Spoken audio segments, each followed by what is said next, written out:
Ampo. Hello. Therapy for đầu password Facebook bạn.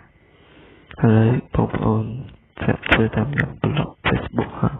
Những trên trang như trên nó nó mà cho anh để sử dụng gì?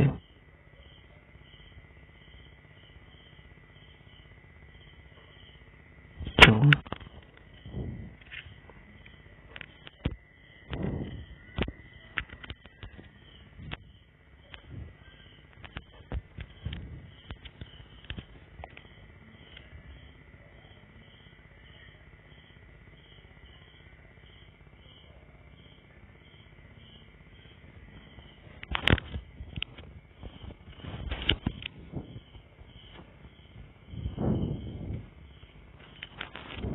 ở Việt Nam ra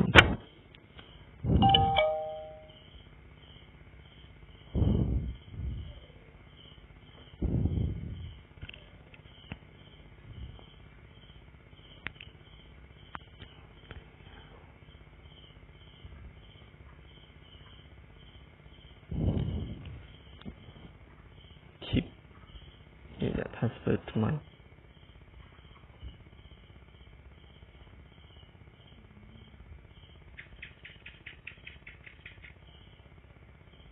iPhone ba cái này nhộm đầu password lẹ